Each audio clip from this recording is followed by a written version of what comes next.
Transición de bandera dentro, se nos está escuchando de fondo, no pasa nada. Esta es la repetición del programa después de 5 minutos de Bienvenidos a Dramaland, programa 132 creo que estamos. Joana, bienvenida a Dramaland, como si no hubiésemos arrancado todavía. Buenas noches, es un placer tenerte conmigo nuevamente. Hola, buenas tardes. Sí, es que es el directo. Esas son las cosas de la tecnología, o no sé, el destino tal vez quiere que reiteremos y reiteremos y reiteremos la buena película que tenemos el día de hoy, las ganas que tenía de que habláramos de ella, los dioses que tenemos en pantalla, Yeondo Yeon y Choi Min-sik. Y pues bueno, arranquemos entonces nuevamente a hablar de esta No pasa nada. maravillosa producción. Nos repetimos, y aquí nos repetimos lo que haga falta. Sí, yo no me canso de hablar de esta mujer. Justo estábamos hablando de que esta película la hace Choi Min-sik y Jung Yo-deon, y esta mujer, comentaba yo antes, es impresionante verla trabajar. Da igual lo que haga, está bien en todo. Esta de esas personas que dices tú, da igual lo que le des. Te puede gustar más o menos como actriz, te puede parecer más o menos atractiva, porque hay gustos colores. Pero de ahí a decir, es una buena actriz, pues vas, te pones sus películas del año 1999, que había hecho 2 previamente, y te pones The Harmonium in My Memory, y te pones Happy End, y dices, pues esta mujer ya, pues lo ha hecho todo. Lo ha hecho todo en el cine, porque ha hecho thriller, cine erótico, una comedia, romántico, super sad y drama. ¿Qué más quieres? Todo mezcladito en solo 2 películas. Nada más comenzar tu filmografía, además grabando con los grandes de la industria. Porque Chemin Sika es que al final es un grande de la industria ya en ese momento, ¿no? Cara Yeon obviamente está totalmente a la par. Ni muchísimo menos estoy diciendo que Choi Min-sik pueda ponérsele por encima del hombro a ella, que para nada, que de hecho aquí sobresale ella muchísimo más que el resto de actores. Pero es curioso ver cómo la hemos conocido quizá más recientemente, porque las películas que vimos suyas primeras eran como más actuales, ¿no? Y los dramas que hemos visto. Cuando la conoces ahora, si has entrado justo Sí. ahora, ¿no? En el cine coreano o en la serie. Pero te vas y ves The Harmony in My Memory, ves esto y dices, venga, va, pues es que desde el principio apuntaba maneras. Sí, igual cuando ves también como sus dramas, como Lovers in Prey, pues es una maravilla también de drama en la que se mueve mucho en ese romance con un toque de comedia, pero ese dramatismo de la novela, de los amantes separados, además rodada en Praga, súper linda. Pero a mí ella me fascina, no recuerdo ni siquiera qué fue lo primero que vi, pero desde que la vi me hechizó. Me pareció que tenía una facilidad para moverse en cámara impresionante y que cualquier personaje que le pusieran lo podría interpretar sin problema. Yo creería que de todo lo que he visto, lo único en lo que me faltaría verla sería en algo de terror, terror. Porque de ahí en adelante, incluso de villana hace unos personajes tremendos. Como tú dices, ha trabajado con los grandes, Jung Woo-sun, Lee Jun-jae, Choi Min-si, Lee Bin-hyun, Kim Nam-gil, Hwan Yu-min, con el señor con el que trabajó en Kill Buk-sun, ya había trabajado 2 veces con él. Así como que se ha movido con todos los grandes Song Kang-ho, con todos los grandes actores y no se eclipsa frente a ellos, por el contrario, creo que resaltan mucho sus personajes y no le da como miedo meterse en algo tan complejo como son las escenas cargadas de erotismo, que me parecen muy bien trabajadas por ella. Es una mujer muy sensual que conoce muy bien su cuerpo, que sabe cómo mostrarlo sin que se denote vulgar, y hay una muy buena elección de las escenas dentro de la historia para que le den peso a la misma, no para que se vean como Sí. sin necesidad. Por el contrario, están muy bien manejadas y creo que ha dado con buenos compañeros de trabajo y con buenos directores que han sabido cómo guiarla y cómo explotar esa naturalidad que ella tiene para este tipo de situaciones en cámara. Sí, porque cuando la vimos en The Housemaid, Uh -huh. tenía unas escenas con Lee Jun-jae, obviamente, como más subidas de tono que estas, quizá, podríamos decir. No sé, en A Man and a Woman, con Gon-jo estaba distinta. Era como más amable, por así decirlo, ¿no? El romance. Era más cálido. Daba esa sensación. Era muy erótico, pero era distinto. Era como más amable en ese aspecto. Aquí hay muchísima pasión, muchísima. Probablemente yo creo que de las escenas en las que más se le ve, más comprometida también emocionalmente al personaje con la relación que está manteniendo, porque al final son escenas con una carga erótica tremenda, muy, muy sexuales, pero con un romance muy adquirido dentro, ¿no? Como una relación que se siente natural y que se siente honesta para ella con esa persona. Que no, eso es algo que no vemos en las otras dos películas, que el personaje no tiene ese vínculo emocional con las parejas sexuales que tiene, y aquí en cambio sí se lo ves. Entonces choca muchísimo. ¿Por qué choca mucho? Porque aquí realmente, moralmente, el personaje está roto. O al menos es lo que nosotros a nivel social comprendemos. Que el personaje está cometiendo una injusticia moral, por así decirlo. Entre comillas, y digo esto entre comillas porque es imposible no empatizar con ella. Y no ver que realmente, aunque ciertamente las cosas que está haciendo no son las adecuadas o no están bien, pero sí las hace desde un lugar de honestidad consigo misma, con sus sentimientos. No es un despecho, no es, no, otras cosas que no es venganza, no es un tener relaciones sexuales porque sí y ya, no, es como algo más. Entonces eso sí que ella consigue darle el toque perfecto a eso. Y a mí eso me ha gustado mucho de la película.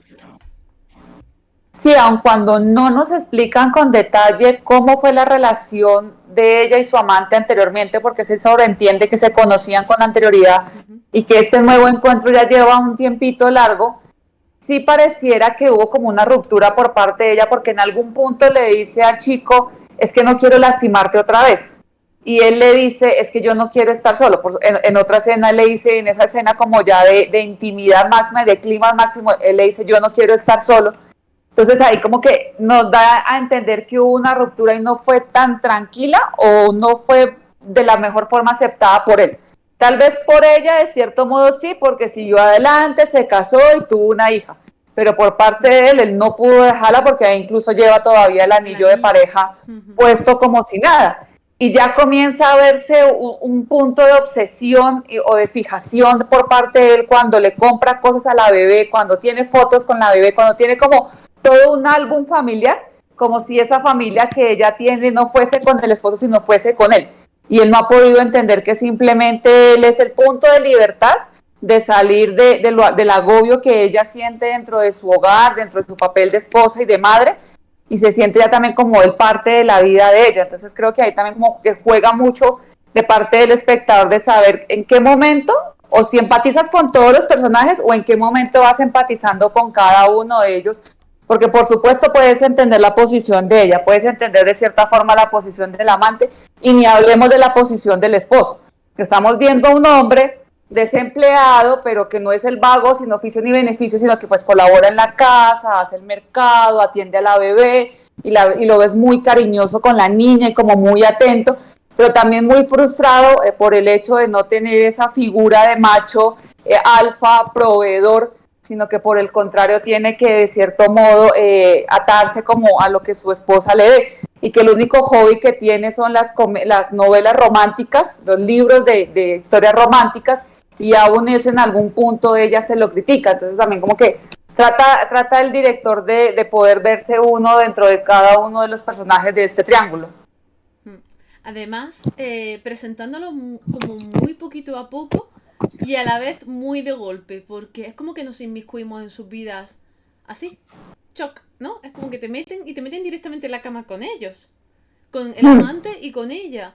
Y eso a ti te rompe como espectador porque estás viendo unas escenas que probablemente no esperabas ver nada más comenzar la película, pero claro, te introduce directamente en la realidad de ese trío, de esa pareja y de la otra pareja que nos vamos a encontrar después, que es una relación en la que ella lo tiene todo, pero que no es capaz de aceptar, porque si fuese capaz de aceptar y de soltar su vida pasada, se separaría de su marido y tendría una vida con esta persona, una vida honesta, vamos a decir, entre muchísimas comillas, porque serían honestos el uno con el otro y con el resto de la sociedad, ¿no? Entonces, desde que te los presentan ya, de esa forma tan pasional y además grabada con una naturalidad tremendo, esto es algo que es muy difícil de grabar. Además, la cámara pasa y los cortes, el montaje está muy bien hecho, porque la cámara pasa de tener un primer plano a estar separado, a estar casi como en la puerta grabando. Y el movimiento se ve fluido continuamente y tú no ves que haya un corte de cámara o no tienes la sensación de que hayan echado la cámara hacia atrás, sino más bien, ¿no? De como que sobrevuela, tú estás en la atmósfera del dormitorio en líneas generales. Y además no son escenas bruscas, pero no lo son. Son escenas muy naturalizadas y ella está impresionante en sus gestos, en sus sonidos. Él también me parece un trabajo dificilísimo de hacer porque es muy emocional y muy físico a un mismo tiempo y tiene que ser muy complejo de grabar eso con alguien a quien probablemente acabas de conocer hace 2 semanas. Sí, yo creo que antes de grabar la escena, de que el director diga acción y empiece a correr la cámara, hay como una especie de sincronización por parte de los actores en cuanto a los movimientos, dónde va la mano, dónde va la pierna, en qué momento subo, en qué momento bajo, qué digo, qué no digo, para que no se vea vulgar, para que no parezca como una escena de una película porno y se rompa también como la línea de la historia y lo que el guionista y el director quieran expresar. Y por eso me parece a mí que el trabajo cuando se hacen este tipo de escenas es dificilísimo, dificilísimo lograr ese tipo de intimidad con un compañero de trabajo y que sea creíble, que como espectador tú lo veas y sientas que de verdad hay esa energía y esa carga sexual y que por eso ella está totalmente complacida cuando está con su ex, porque siente que la atracción física funciona muy bien, que se entiende muy bien en la intimidad y que es lo que no tiene con su esposo, porque después vemos una escena y es como el juego de luces, ¿no? Cuando está con el amante es muy claro todo, hay mucha luz, hay mucha desnudez, vemos los cuerpos, no hay sábanas tapando, todo es como muy libre. Cuando está con el esposo hay oscuridad, hay como fuerza, ella le está criticando como que todo el tiempo si se mueve así, si hace esto, le está maltratando, no sé qué, y la cara de ella es más de una obligación por ser esposa que una complacencia dentro del rito matrimonial. Entonces eso también juega muy bien el director de mover los dos escenarios, de ponerla a ella en los dos escenarios con los dos hombres de su vida y hacernos entender por qué con este amante está fluyendo todo y por qué mantiene esa relación, porque uno pues podría decir, a ver, una de dos, o termina con el esposo y se va con su amante, o simplemente termina con el amante y mantiene su hogar, que es el que ha decidido crear o formar. Yo creo que también como en esa dualidad de uno como ser humano, como mujer, hacia dónde apunta, y que en los años 99, comenzando el 2000, tener esa libertad de, yo tengo esposo, trabajo, traigo el pan a la casa y aparte de eso tengo un amante y una vida sexual muy satisfactoria. Creo que también puso un punto alto dentro de la sociedad. La película tuvo que ser un shock en su día, ¿eh? Tú el martes avisabas, no veáis esto libremente, me refiero libremente, es que vaya a pasar a alguien y no queráis que vea que cierto tipo de escenas, porque al final son 2 bloques realmente de sexo los que hay, son 2 bloques muy fuertes y muy largos. Esto no son 2 escenas, salvo cuando está en la cama con el marido, que es una escena de estas horrorosas que dices, ojalá nunca una situación así en mi vida. Las otras 2 escenas están jugando, están durmiendo, están descansando, están hablando, están manteniendo relaciones, es todo en uno, ¿no? Es una vida sexual sana, podríamos decir. Y además decirlo sin tapujos, si no fuese porque es una vida que ambos llevan en secreto totalmente y que les pesa y que se nota, les pesa porque cuando los van a pillar es cuando todo se pone complejo. A mí me parece muy curioso, ¿no? Cómo puede ser... No, me choca mucho cómo el ser humano es capaz de que cierto tipo de comportamientos, porque tú puedes ser esa persona, tener esa felicidad y cómo vuelves a casa. Es algo que me fascina, que hay una pregunta que yo siempre que sale una trama así en una película o en una serie me lo planteo y pienso, pero ¿cómo no te has vuelto loca el primer día? ¿Cómo puedes vivir 2 vidas? ¿Cómo se vive como doble agente? Es que me parece, además, por decisión propia, no sé, muy complicado, muy, muy complicado. Ella ahí es que lo muestra con esa naturalidad de llegar al apartamento del amante y tener casi como una normalidad en la noche, pero aún en la noche más tarde llegar a casa y compartir la mesa o compartir la cama con su esposo Para mí también me parece, no sé cómo funciona eso dentro de la cabeza de una persona, independientemente de lo mal que esté la relación con uno de los dos, poder hacerle algo así.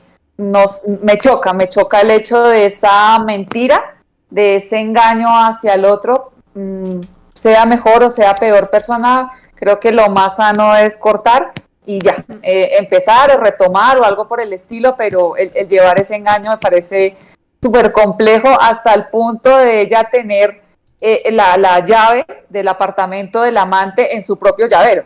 Cuando ese tipo de cosas como que todas se esconden, todo se debe guardar, todo se debe ocultar, que este amante sepa tu número telefónico, el número telefónico de la casa, que sepa exactamente dónde vives. Creo que hay como demasiada apertura a la vida como esposa.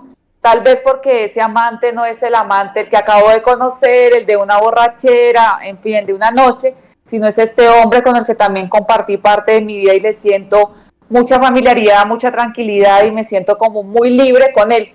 Pero ese halo de libertad lo único que hizo fue traerle problemas, porque lo trajo a su vida, a su otra vida.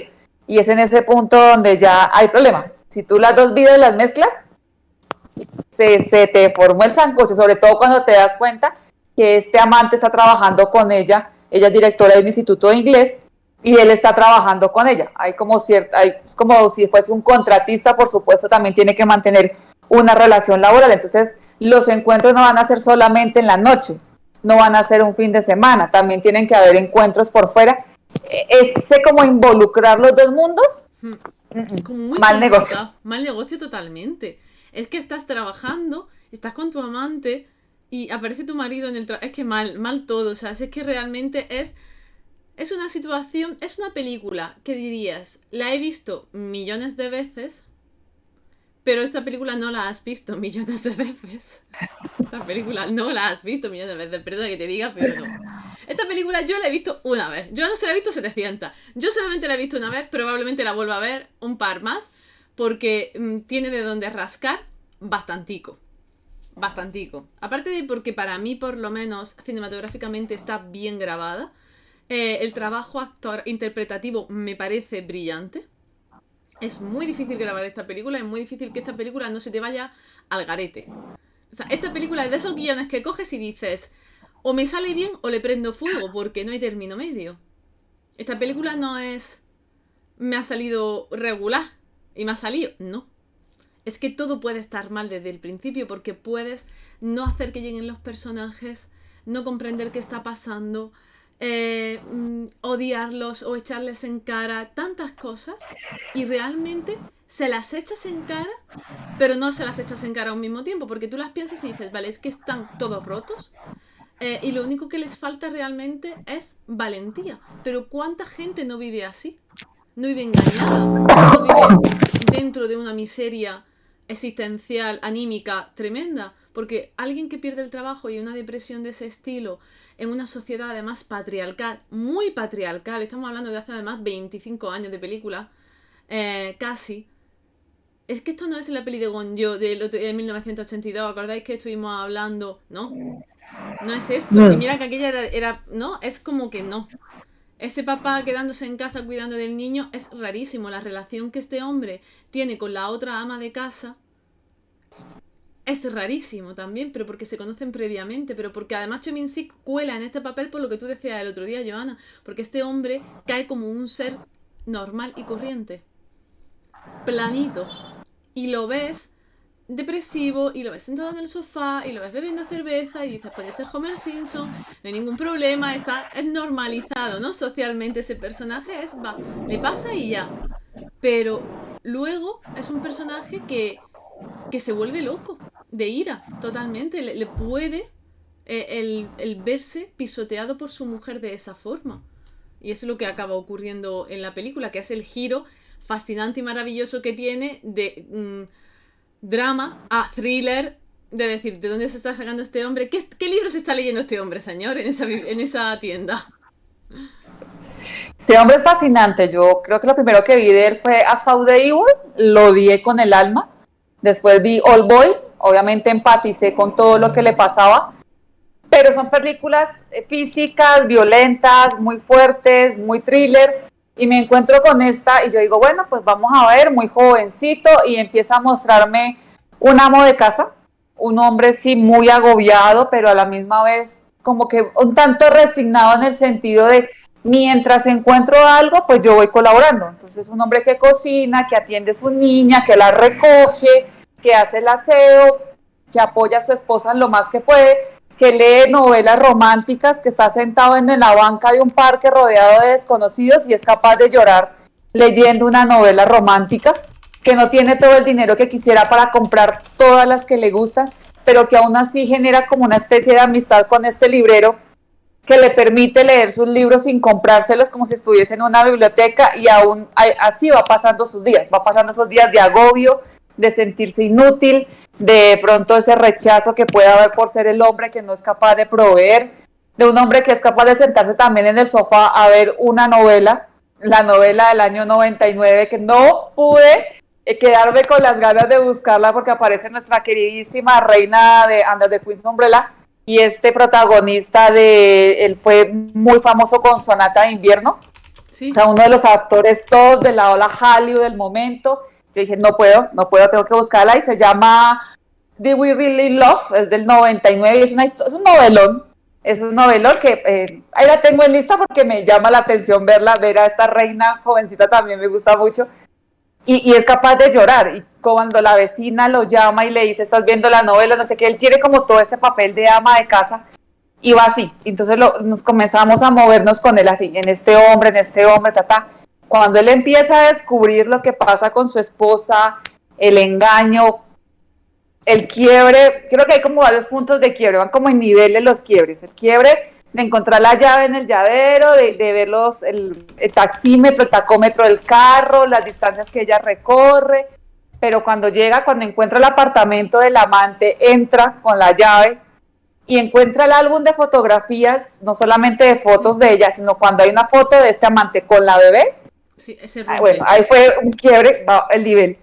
Pero cuando llega al apartamento, después de haber estado con su bebé enferma en una clínica, que la niña volaba de fiebre, de descubrir que fue un descuido también de la mamá, de la leche llena de hormigas, y ni hablemos de la pastilla, que a mí esa escena me parecía tremenda, verla cuando le da la botella de leche. Pues tú sabes que no le está dando nada a la bebé, pero tu corazón se carcome de saber lo que esa niña se está tomando.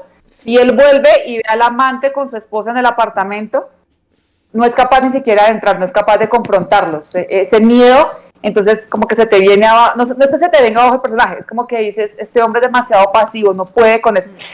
Y después cuando se salta y nos movemos al thriller, y es la ira, cómo se desenvuelve la ira, y tú dices, es el ser humano más natural que me han podido presentar en una película, porque es eso, ira e intenso dolor, solamente que acá él la trabajó con toda la frialdad del mundo. Entonces tenemos dos tipos de personas: las personas que se sueltan con ira y pudo haber gritado y manoteado, insultado y sacado el tipo a patadas del apartamento, pero acá en este caso él trabajó toda la venganza con esa frialdad y se soltó la ira en el momento del homicidio y ya.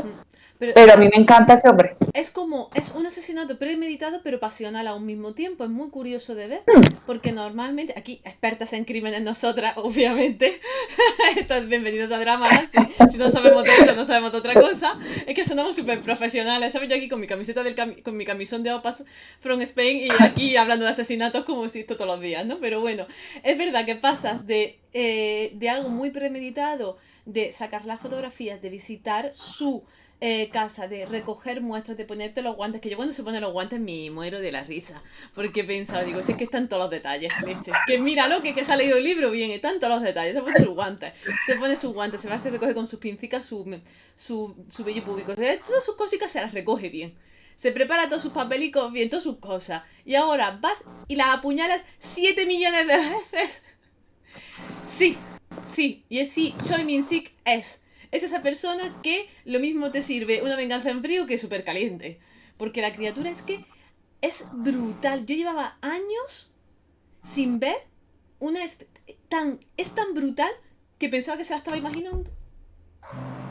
Esa en mi cabeza te lo juro, yo pensaba, este hombre está de fantasía total. Es que en la línea en la que viene la película es tan diferente a esa escena que tú dices, sí, no creo que esté pasando, como anotas, debe estárselo imaginando, debe estárselo soñando, debe estarse como saboreando lo que quisiera hacer, pero que su naturaleza no le da. Y cuando te das cuenta que efectivamente su naturaleza sí le dio para eso, bueno, es que a mí este actor es eso, esa naturalidad con la que se comporta, como se sube en la cama como una bestia y la mira con esa rabia y coge la navaja que se trae del apartamento del amante y la deja como colador ahí. Y después, con toda la tranquilidad, La recoloca. empapa un paño de sangre, recoge aquí, recoge allá, se lava, se arregla, llama, ya había llamado al amante previamente para esa carnada de atraerlo y poder enredarlo también en la venganza, y va y planta las pruebas en el apartamento del amante, y tú dices, maestro, o sea, lo siento, sí está cometiendo un homicidio, pero Pre- cambió la lectura. previamente, habiendo cogido un tren, bajándose del tren, ¿eh? Y que te lleven, es Uh-huh. que tenés coartada, tu vecina, con la que vas a comprar todos los días, ves la telenovela, te lleva a la estación, te deja en la estación, se despide de ti en el andén, y luego tú con todos tus huevos te bajas y vas a casa del otro a coger las cosas. ¡Es increíble! ¡Increíble!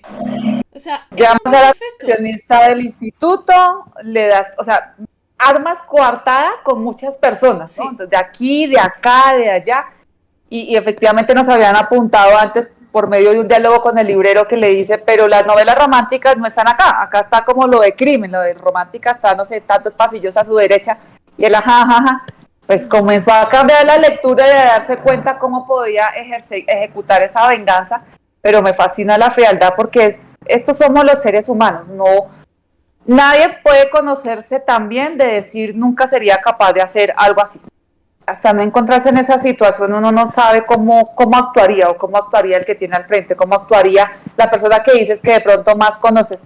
Es muy difícil mirar la naturaleza del ser humano y me gusta eso, es como la retrata y la bestia que se vuelve. La bestia es de defenderse, su orgullo, de defender su orgullo, pero también como de defender a su hija, de defender su cachorro, de no permitir que alguien se lo vaya a robar. Entonces, ese juego que hace el director de los cambios y después la frialdad de, bueno, la mató, hizo todo, y vuelve a la escena del crimen y se suelta en lágrimas de cómo así que su esposa, por favor, ayúdenme, y genera empatía con el detective que también ha sido como un padre soltero, Sí. y mayor sospecha no levanta porque ya tiene todas las coartadas hechas, en fin, y ahí ya Son muchas películas. resolvemos el asunto. Son muchas películas en una en muy poco tiempo, porque esta película es 1 hora y 39 minutos. No es más, Sí. no es más. Lo que pasa es que como empieza tan metido en lo rota que que están las relaciones que tienen los tres, empieza como muy adelantada. Esta no es una película en la que vemos a una familia, conocemos a la familia, se introduce un personaje desde fuera, hay un affair. No. Esto es dentro ya de Tolmejunge, sabiendo que han pasado muchísimas cosas previas, sabiendo que los personajes ya están más hacia el final de la trama que realmente al principio, cuando los conocemos. Porque a él no lo vemos siendo despedido del trabajo, lo vemos ya en esa parte depresiva, es decir, que ya como que el personaje está muy avanzado, el del protagonista. Y el de la pareja romántica, pues exactamente igual, ¿no? Entonces es como que todo está muy adelantado y en ese poco tiempo que tú tienes, dices mucho, pero dices más del final. Esto es lo contrario al resto de películas en las que decimos, pues mira, le hubieses quitado 10 minutos al principio y se lo hubieses metido al final. Porque hubieses desarrollado más el final. Y esta película sí está bien equilibrada en ese aspecto, está muy bien cuadrada. ¿Por qué? Porque empiezas ya muy avanzado, pero para el final se estira. No hay prisa. No le pego 2 puñaladas Uh-huh. y así, no. Me voy a poner las fotos, te coloco una foto, te estás poniendo la crema y aparece una foto y tú de dónde coño ha salido la foto. Es un juego muy mental, es muy oscura y está muy conseguida porque yo la mayor parte de las veces no paraba de pensar, ¿de verdad está pasando esto? ¿Cómo puede pasar algo así? Y también es, no solamente porque te choca a nivel de producción, que está muy bien conseguida, a nivel de color, que ella es feliz en un sitio y se nota en la paleta de colores, es infeliz en su casa y la ves y está todo como gris, como verde apagado, no sé, es un color muy feo, ¿no? El del hogar. Y luego él únicamente es feliz cuando está con la amiga comprando, cuando está ya al final de la película con su hija, es cuando se vuelve la paleta un poquito más rosa. En todos los demás casos es todo lo contrario. Y ella va vestida de un pulcro blanco, el rojo sangre después, ¿no? Es como muy de contraste todo, muy virginal, pero a la vez todo lo contrario. Entonces la película en ese aspecto está muy equilibrada para tener tan poco metraje. Juega muy bien con los colores. Entonces, como nos adentra casi como desde la mitad del chisme, no necesitamos saber mucho de antes porque ya sabemos hacia dónde iba a llegar. Si nos adentraran demasiado a saber por qué él perdió el trabajo, hace cuánto lo perdió, cuándo se quebró la relación con la esposa, cuándo se reencontraron con el amante, hubiésemos perdido tiempo de metraje. Entonces mejor metámonos desde la mitad del chisme cuando tú arrancas con una novela desde la mitad y aún así la puedes entender porque sabes que el inicio fue como más presentación de personajes y no sé cuántos y llegas al clímax que es el final porque necesitábamos era ver eso, ver los cambios de los personajes, ver cómo también ella al inicio estaba feliz siendo una mujer sexualmente liberada y teniendo su amante, llevando esta doble vida, pero cuando se dio cuenta que el amante no pensaba de la misma forma, que él ya quería como algo, como quebrar lo que ella tenía y tener algo serio, ella ya se asustó y dijo, no, esto no va conmigo, no es lo que yo necesito, alejémonos. Y no lo pudo sacar tan fácil de su vida, cuando ella como que quiere volver a ser la buena ama de casa, la buena madre, retomar el camino, ya el camino está como bastante chueco y de pronto hubiese tenido la oportunidad si hacia el final no cumple con esa cita en el café y no se queda con él y no se emborracha y no lo lleva a la casa. Es que fue un error detrás de otro y de ahí para adelante pues nada salió bien. Entonces también como que nos ayuda a que en poco tiempo podamos ver la intensidad de la historia, como el final de lo que iba a pasar con ese triángulo. ¿Para qué desarrollarlo tanto? Pues veamos cómo es que va a terminar todos estos personajes. ¿Quién termina bien y quién termina mal? Porque en este tipo de situaciones es difícil que los tres terminen bien. Siempre va a haber alguien que salga herido cuando hay engaño de por medio. Y eso es lo que nos presenta como la venganza de este hombre fría hace que estos dos que se burlaron de él pues terminen pagando y él se quede con su princesa feliz, tranquilo, libre, solo por supuesto hacia el final ahí pareciera que hay un punto de arrepentimiento cuando él va y busca y ve el anillo. Otra escena que me impactó tremendamente cuando están haciendo el levantamiento del cadáver y está la mano de ella así como ya con el rigor mortis y el dedo totalmente quebrado y anota a la policía que fue para quitarle el anillo y después vemos que el anillo lo tiene él y tiene algunas fotos y me parecía como increíble el hecho de que él está solo en su casa, nadie lo está viendo, pero siente tanto agobio y vergüenza y miedo que se esconde en el baño y tranca la puerta para poder ver las fotos y ver el anillo, como una vergüenza ajena también con su hija. Entonces uno ahí se pregunta, ¿hubo arrepentimiento? ¿Hay tristeza? ¿Se siente solo? Se está preguntando, miércoles, ¿yo qué hice? Muchas cosas ahí jugando también. Sí, además, bueno, es que la escena del asesinato es brutal. Pero no solo del momento, sino a posteriori, cuando la ves a ella, está que te deja, que te revuelve el estómago. Cuando le ves la mano dices, Dios, socorro, esto ha pasado, ¿no? Es cuando te cala y dices, esto ha pasado. Y luego te lo encuentras con que saca el anillo de la caja de cerillas.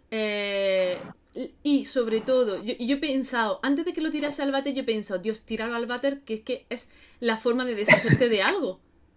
Claro, es que te deshaces totalmente de eso después. Y lo hace y le prende fuego a la fotografía y he dicho, el crimen perfecto. Ahora es el crimen perfecto. Ahora sí lo es.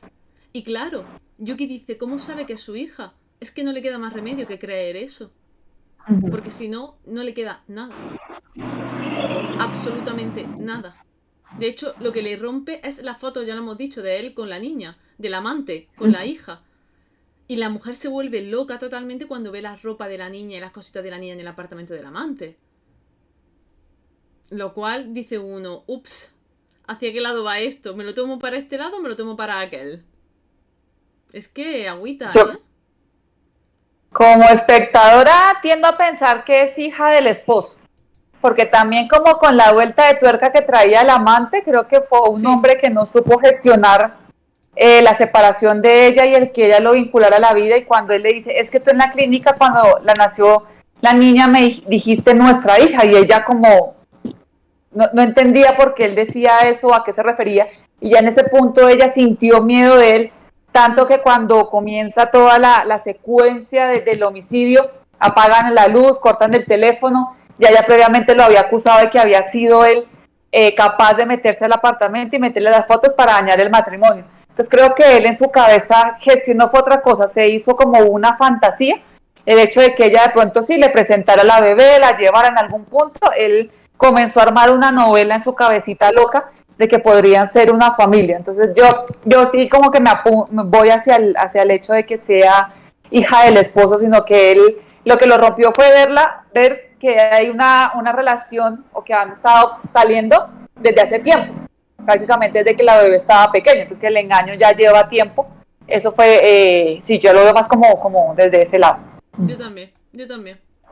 Yo creo que es su hija y que al final es lo que él tiene y es lo único que sabe que es cierto. Todo lo demás, porque además es que él se va a la cuna de la niña. Él se rompe junto a la niña, él corre por ella, se desvive por ella. En ningún momento el personaje se plantea, esta no puede ser mi hija. Entonces, había una relación similar que tú veías me da igual lo que pase el resto del mundo o la duda que pueda haber en The Glory. ¿Os acordáis de la relación que había con la chica y el padre, que aunque no era suya, pero al final eso Sí, daba exactamente igual? Es sí, como sí, sí. esa certeza de que independientemente de, tú puedes decir misa, que esta es mi niña y esto es lo que hay. Es interiorizado de esa forma y además que te aferras a lo único que es tu realidad, al único ser que además te ha dado amor incondicional y verdadero, Y que que es en su The niña. Glory Y en The Glory veíamos el actuar de este hombre de negocios tan puesto, con dinero, con prestigio, pero no le importa si tiene que untarse las manos de sangre por salvar lo que más Sí. ama y lo que él considera suyo, que es su hija. Y lo hace y la salvaguarda porque sabe que con nadie más estaría mejor que con él y saca adelante todo eso. Y muchos de pronto pensaban que era que iba a quedar con la protagonista y el típico cuento de romance, y no era ese donde apuntaba el guionista, que nos pareció un acierto, sino a salvar a la niña. Entonces, es mía. Me importa cinco lo que diga la genética, es mía. Y de aquí para adelante lo defiendo con Sí. uñas y dientes. Y acá para mí también, Choi sí es así, porque si nos ponemos en otro tipo de historia, podría ser el amante, el esposo engañado, traído a menos, que simplemente se va, la deja, la abandona y yo me suelto y comienzo mi vida atrás. Ah, no es mi hija, bueno, una responsabilidad menos y adiós. Y Sí. comienzo mi vida. Y él dice, no, es que ella sí es mía, es que yo la tengo que defender. Y sí, a mí esa escena de la cuna, como la tocaba y como la acariciaba con esa tristeza en la cara, decía, no, es que este hombre no va a dejar a esa niña ni siendo cierto, no la suelta. Uno nunca se imagina que la va a defender como la defiende o que hace lo que hace, pero y al final esas escenas de él dándole de comer, cuidándola, durmiendo al lado de ella mientras el sol entra por toda la ventana, con esa normalidad, esa tranquilidad que se mueve él como padre, que tú no lo ves ni enredado, ni agobiado, ni estresado por el hecho de tener que cuidar algo tan chiquito. Él está en su salsa. Entonces eso también como, oigo yo anotaba ahorita en Discord, el final, el título nos llevaría también un signo de interrogación como un final feliz. Depende a quien le preguntes, pero el título juega mucho con la expectativa del espectador de hacia dónde va ¿Hacia dónde el va a ir la final de la serie? historia. Sí, ¿hacia dónde va a ir la película realmente? Porque podrías pensar que va a empezar de una forma, no empieza como crees. Es una película que además para tener los años que tiene intenta o rompe muchos tabús, como lo hemos mencionado antes, ¿no? El trabajo, el que la mujer sea la que lleva el dinero, cómo se vive esa frustración dentro de un matrimonio. Son muchas cosas muy sociales, muy actuales a día de hoy todavía. Muy preocupante que todavía esto sea un problema o algo que digas tú está pasando, pero sí ocurre. Pero al final es lo bonito de decir, han mezclado tanto género distinto, tenemos una parte muy erótica, con mucha carga sexual por parte de dos personajes, tenemos un drama tremendo, pero un drama además con tinte depresivo por parte de él. Hay una parte que hay un poquito de felicidad o un intento, ¿no?, de normalizar la vida familiar junto con la vecina. no sé, es que son como muchas cosas, muchas píldoras bien metidas en el momento concreto. Y es increíble saber que este buen hombre, este director y que además es el guionista, es el mismo que el de Tuning for Love. O sea, lo mismo te hace esto Ujú. que te hace una Sí. producción Netflix Rosita Palo. Entonces, es como sé perfectamente leer la sociedad. Entiendo los clichés que tengo que coger, cómo tengo que explotarlos y hasta qué punto puedo sacarles, ¿no? Puedo darles un quiebre o un giro. Yo me quiero imaginar lo que sería coger este guión o que te llegase la idea de esta película. Esta película necesita de, por lo menos yo creo, 3 reuniones con el director antes de decir que sí al guión. Porque Ujú. te tienen que explicar muy bien hasta dónde te están metiendo. Y creo que es muy complicado. Yo no sé si tú has podido leer alguna entrevista o algunos comentarios de, sobre todo de ella, sobre grabar, por la complejidad que tiene. Es que me parece complejísima. Yo leía una entrevista que le hicieron a él, pero fue muy posterior a esta película. Es que viendo la filmografía de este director, ya casi quiero como hacer el paréntesis y anotarla un poco porque tiene películas muy interesantes. Bueno, tiene una serie del año pasado que es Somebody, que a mí no me Ujú. gustó, pero vi muchos comentarios de gente que le gustó mucho. Era como un thriller policíaco, así. A mí la verdad me pareció flojísimo. Pero bueno, la película que anotas con Kingo Eun y nuestro querido DP, está Herb Blackenet. Él es como de repetir trabajos con actores y actrices, porque Herb Blackenet está protagonizada por Choi Min-sik, un hombre adinerado que todo lo tiene como bien en la vida. Su esposa se muere y culpan es a la hija de ese homicidio. Y empieza ahí como también el merequetengue de si fue, no fue, hay videos, no hay videos y demás. Bueno, Four Place no lo he visto. Amuse. No, no me había dado cuenta que era el mismo director de Amuse con King Ewan, que es una película que a mí me fascina, en un toque también muy erótico y que esa la vamos a tener en el próximo especial En el próximo. de cine erótico, como sea. Eso sí, prometido que esa película cae porque es una maravilla. Mus, que les hablamos, de esa villa llena de secretos, llega el hijo de uno de ellos y tenía como túneles por debajo de las casas, en unas montañas, con muchas cosas guardadas, como de misterio.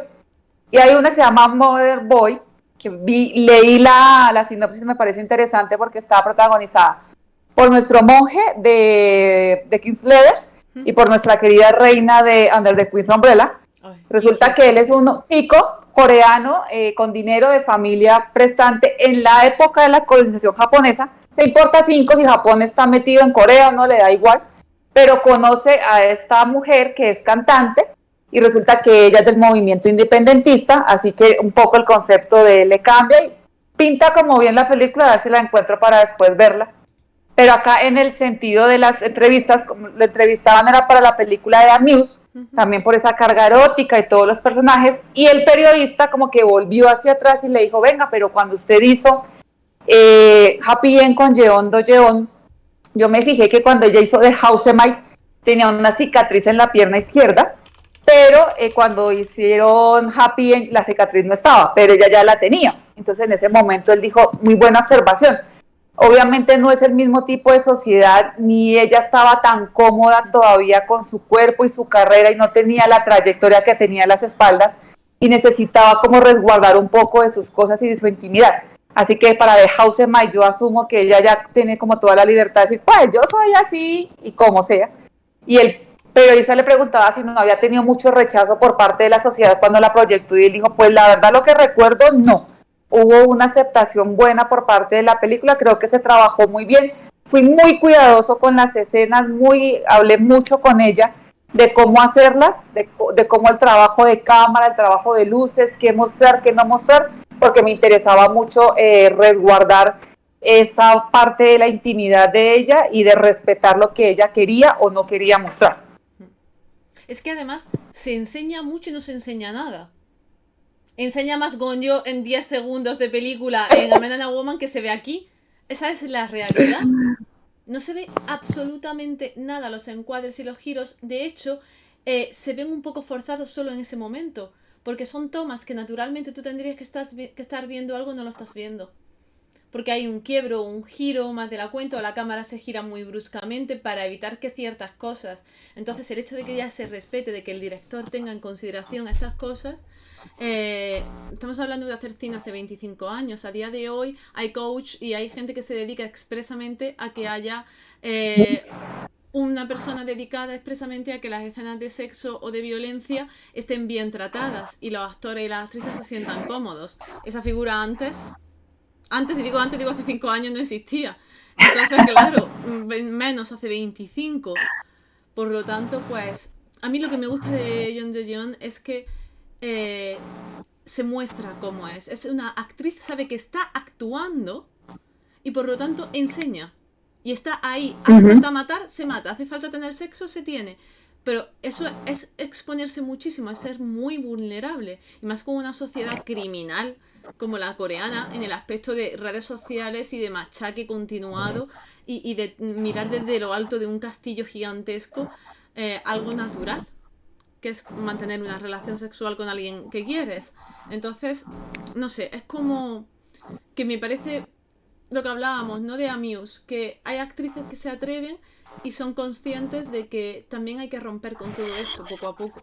Y la gente tiene que dejar de pensar de una puñetera vez que se están grabando esas escenas realmente y de que no hay un trabajo de actuación, de colocación, de preparación, de igual que pasa en las batallas, que no se pegan una hostia pero se la han pegado. Pues esto que es exactamente lo mismo, pero tenemos que también...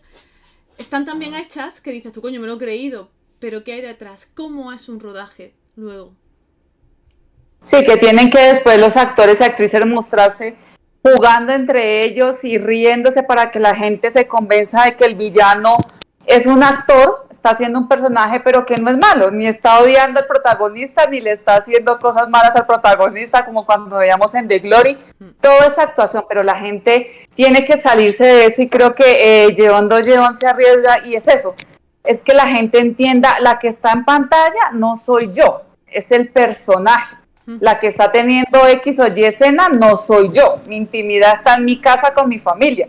Es el personaje que estoy interpretando y sí, lo que anotas. Se ve mucho, pero no se ve nada y es donde se muestra lo bien grabado de este tipo de escenas. Pareciera que se va a ver todo, pero al final de cuentas no. Se muestra más de pronto el cuerpo del hombre porque estamos tontamente más acostumbrados a ver el desnudo en un hombre que no el desnudo en una mujer. Como que causa escándalo si vemos el cuerpo de una mujer, pero si está el de un hombre, bueno, ¿por qué? Sigue siendo la misma tontería de siempre. Por lo mismo como toda esta revolución que hubo con la escena de The Glory cuando la actriz mostraba todo su cuerpo, su torso desnudo y ni siquiera era ella. Todo hecho fue como por computador. Ahora está el CGI que puede hacer cualquier cosa, pero también están los dobles de cuerpo para que no se sienta cómodo. Pero ella me gusta es por eso, porque ella está totalmente cómoda con su cuerpo y rueda las escenas con una naturalidad que te sientes como maravillado con lo que estás viendo en pantalla y dices, wow, pero es que el trabajo que tiene que haber detrás de esto es tan complejo que uno tiene que ver es la realización, todo lo que hay detrás de y no empezar a criticar, ay, pero es que aquí se ve, pero es que acá no se ve. Por favor, pero es que esto hace parte de la humanidad porque es que todos no nacimos de un chasquido de dedos, nacimos en una relación sexual, entonces como que sí es una tontería negar algo que es parte de la naturaleza humana. Obviedades y nimiedades que uno dice muchas veces, señor. Por favor, el puritanismo, ¿hasta dónde vamos a llegar? Otra cosa que tiene la película, buenísima, es la banda sonora. Un espectáculo. Sí. Un espectáculo. Y no me lo esperaba. Y yo creo que es porque hacía tiempo que no veíamos. Es verdad, cuanto más antiguas son las películas, más internacional es la banda sonora. Es muy curioso. Es como que se cogen más temas clásicos en las pelis más antiguas. Y son todo temazos. Y me encanta. Me encanta porque le da un toque distinto al conjunto. Y a veces parece que estás viendo una peli francesa, una peli inglesa, ¿no? Como que tiene esos toquecitos justos en el momento. Las cafeterías en las que quedan. Es todo como muy chic y como muy cool. Y es la Corea de principio del año del 2000. Es curioso ver cómo siguen en esa... Siguen siendo esos señores de las cafeterías perfectas 25 años después. Sí, en estas bandas sonoras, no como ahora que las bandas sonoras tienen mucha letra, por supuesto porque se le da un apoyo gigante a la Mm. industria de la música, que también me gusta mucho cómo se ayudan entre industrias de un mismo país. Entonces uno se enamora de la banda y empieza a buscar el grupo y empieza a buscar todas las canciones y demás. Y antes iban como a anotar un poco hacia la internacionalización de la historia y de ponerle ese ritmo, y es que no necesita como letra para uno Mm. meterse dentro de la trama. Entonces me gusta más es cómo juegan con el ritmo, cómo el ritmo va llevando muy bien la historia, y si a mí también la música es para subirle, cuando está como la música presente, para subirle el volumen y escucharla con atención, porque le da como mucho peso a lo que se está presentando dentro de la escena en el momento. Y entre más, igual pasa con los dramas veíamos en Sanglas como había una música, una canción rusa muy fuerte que llegaba como mucho al oído, y uno decía una canción rusa dentro de una novela coreana de los 90s, y acaba lo mismo. Y si los dramas de los 90s también les gusta mucho, muchas bandas en inglés, mucho rockcito, mucha balada, 70s, 80s en inglés, les gusta como meterla mucho, y uno goza bastante de la música dentro de las producciones que ya tienen ciertos añitos. Mm. Así que en líneas generales podemos decir que vamos a seguir viendo todo lo que esta señora haga. Choi Min-sik nos gusta mucho, a mí me gusta mucho en este tipo de papeles, ¿eh? Es lo que decías, se lo apuntabas tú con Casino. Es una pena que no le den más oportunidades de esta. Sí. Sí, sí, ya a mí me gustaría verlo más en drama para verlo como más extenso. Tal vez se ha concentrado mucho en el cine, y en el cine tiene joyas de la corona en películas. Eso sí, todo lo que uno pueda ver de él es maravilloso, pero la idea de ver esta es porque es un registro muy diferente. Aun cuando al final podamos ver esa naturaleza física, de fuerza, de bestia actuando, la mayor parte de la película es de un hombre muy diferente a lo que ya hemos visto. Entonces, por eso la diferencia con esta película, pero lo maravilloso también de la misma. Y él anotaba en alguna entrevista que le gustaría hacer como más historias de amor, como de romance, que quisiera tener como esa oportunidad de algo más tranquilo. Y sería interesante ver a un hombre ya maduro de la edad de él en una historia de esa. Sería chévere que le dieran la oportunidad de poder incursionar nuevamente en televisión, verlo más. O sea, fascinante verlo. Ojalá que sí. Vamos a seguir viéndolo porque vamos a seguir viendo, haciendo drama, vamos a seguir viendo cine coreano y a esta gente le queda mucho cine que dar. Mucho cine que dar y es lo que tú dices también, ya están cogiendo una edad en la que si tenemos suerte la industria va a crear papeles para ellos. Y van a ser papeles un poco distintos a lo que nos tienen acostumbrados.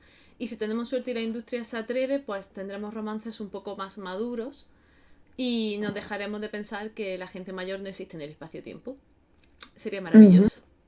Sería maravilloso totalmente que eso ocurriese en algún momento dado, ¿no? Y yo creo que al final las películas que retratan a gente más centrada en edad, más mayor, más madura, tienen muy buena acogida luego socialmente.